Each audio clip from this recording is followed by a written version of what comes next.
Hello friends, macro സെൻറ്ററിൻ്റെ പുതിയ വീഡിയോയിലേക്ക് സ്വാഗതം. ഇന്ത്യൻ ആർമിയിൽ EME കോറിൽ 625 വേക്കൻസികൾ എന്നതിൻ്റെ നോട്ടിഫിക്കേഷൻ വന്നിട്ടുണ്ട്.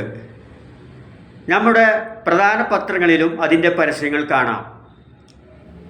ഇതിൽ ഒരുപാട് വേക്കൻസികൾ പറയുന്നുണ്ടെങ്കിലും അതിൽ പ്രധാനമായിട്ടും ഞാൻ പറയാൻ ആഗ്രഹിക്കുന്നത് ലോവർ ഡിവിഷൻ ക്ലർക്ക് എന്ന പോസ്റ്റിൻ്റേതാണ്.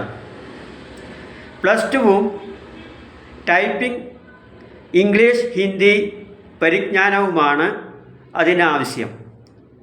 ഏതാണ്ട് ഇന്ത്യൻ ആർമിയുടെ എല്ലാ പോസ്റ്റുകൾക്കും, ടെക്നിക്കൽ പോസ്റ്റുകൾക്കൊക്കെ ടൈപ്പിംഗ് സ്പീഡ് 20 വേർഡ്സ് പെർ മിനിറ്റാണ് ആവശ്യപ്പെടുന്നത്. അതുപോലെ തന്നെ ഇലക്ട്രീഷ്യൻ, സ്റ്റോർ കീപ്പർ, ഫാർമസിസ്റ്റ് മുതലായ ഒരുപാട് വേക്കൻസികളും അതിലുണ്ട്. സ്റ്റോർ കീപ്പറിനും +2 ലെവൽ ക്വാളിഫിക്കേഷൻ മതിയാകും. ഈ പോസ്റ്റുമായി ബന്ധപ്പെട്ട കൂടുതൽ വിവരങ്ങൾ താഴെ ഡിസ്ക്രിപ്ഷനിൽ കൊടുത്തിരിക്കുന്നു. Thank you.